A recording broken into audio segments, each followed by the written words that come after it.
ایک شہر میں ایک آدمی رہتا تھا. اس کا پیشہ تجارت تھا. وہ ہزاروں روپے کماتا. اس کے گھر میں روپیہ، پیسہ، زیور جواہرات سب کچھ تھا. کسی چیز کی کوئی کمی نہیں تھی.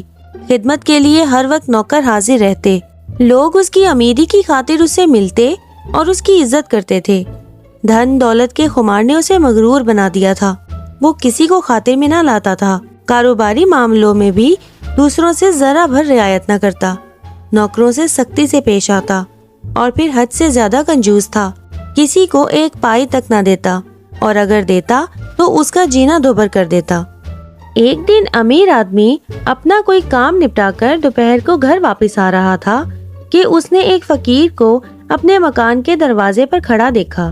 فقیر نے مدد کے لیے ہاتھ بڑھایا اور کہا، حضور، میں نے رات سے کچھ نہیں کھایا، میری مدد فرما دیجیے. مگر وہ بڑی حقارت سے اسے دیکھ کر اندر چلا گیا اور ذرا بھی پرواہ نہ کی. فقیر بیمار حاجت کا مارا اس کے پیچھے پیچھے چلا آیا. نوکروں نے اسے روکنے کی بہت کوشش کی لیکن وہ سب کو دھکیلتا ہوا امیر آدمی کے کمرے میں گھس گیا. امیر نے جب فقیر کی یہ گستاخی دیکھی تو وہ سخت طیش میں آ گیا اور اس نے کہا، ارے تم تو میرے پیچھے ہی پڑ گئے ہو. سپاہیوں، اسے فوراً مکان سے باہر نکال دو. یہ سن کر فقیر نے عرض کی، حضور، میں رات سے بھوکا ہوں، کہیں سے کچھ نہیں ملا. آپ کا مکان اور شان دیکھ کر یہاں چلا آیا. اللہ نے آپ کو بہت دیا ہے، مجھ غریب پر بھی رحم کرے. امیر بولا، ارے اللہ نے دھن دیا ہے تو تمہارے لیے تھوڑی دیا ہے، اور پھر تو تمہارا پیشہ ہی مانگنا ہے. ہر روز سوالی بن کر پہنچ جاؤ گے، اور کیا پتا روز ہی آتے ہو، مجھے کون سا پتا چلتا ہے. فقیر نے کہا، جناب، میں آپ کے دروازے پہ پہلی بار آیا ہوں. امیر آدمی نے کہا، مجھے کیا پڑی ہے کہ تمہاری شکلیں یاد رکھوں. تم نہ آئے ہوگے، تمہارا کوئی بندہ آ گیا ہوگا. مجھے کیا پتا کہ تم کتنی بار آئے ہو. پھر امیر آدمی نے پاس کھڑے دربان سے کہا، دیکھو، اگر یہ نہ جائیں تو اسے گھسیٹ کر باہر لے جانا اور ایسی سزا دینا کہ ادھر آنے کی جرت نہ کرے. دربان نے فقیر کو اتنا پیٹا کہ اس بیچارے کی چیخیں نکل گئیں. اس بات کو تھوڑا ہی عرصہ گزرا تھا کہ اس ظالم امیر کے گھر میں چوری ہو گئی. چور کیا آئے، گھر کا صفایا ہی کر گئے. امیر ظالم تو تھا ہی مگر اسے اپنے نوکروں پر شبہ ہوا. اس نے ایک ایک کو بلا کر سزائیں دی.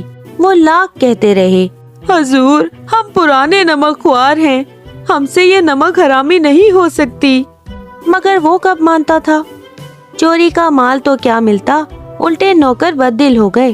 امیر آدمی نے کہا، ارے دولت چیز ہی ایسی ہے، اچھے اچھے کو نمک حرام بنا دیتی ہے. چوری تم لوگوں میں سے ہی کسی نے کی ہے، میں ایک ایک کو پکڑ کے رہوں گا. اسی چکر میں امیر آدمی نے اپنے کافی نوکر بدل دیے. تھوڑے دنوں کے بعد ہی خبر آئی کہ جس جہاز میں امیر آدمی کا قیمتی سامان جا رہا تھا وہ سمندر میں غرق ہو گیا ہے. اب تو امیر آدمی کی کمر ہی ٹوٹ گئی. کاروباری حساب چکانے میں مکان تک بک گیا. گھر خالی ہوا تو نوکر جا کر اس کے ظلم سے تنگ آ کر ایک ایک کر کے سب کھسک گئے.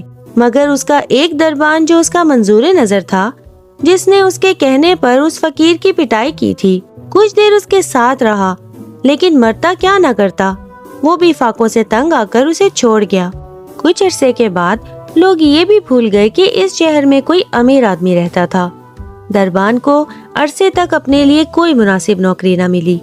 امیروں کے پاس جاتے ہوئے وہ ڈرتا تھا کہ کہیں وہاں بھی اس کا پہلا سا حشر نہ ہو.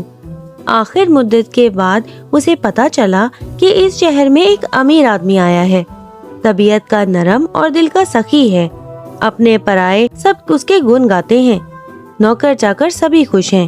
دربان بھی موقع دیکھ کر اس امیر آدمی کی خدمت میں حاضر ہوا اور کہا، حضور، میں ایک عرصے سے بے روزگار ہوں. میں ایک امیر آدمی کے یہاں دربانی کیا کرتا تھا، مگر قسمت نے ایسا پلٹا کھایا کہ میں دربان سے فقیر بن گیا. اگر آپ مناسب سمجھیں تو کیا میں آپ کے یہاں دربانی کر سکتا ہوں؟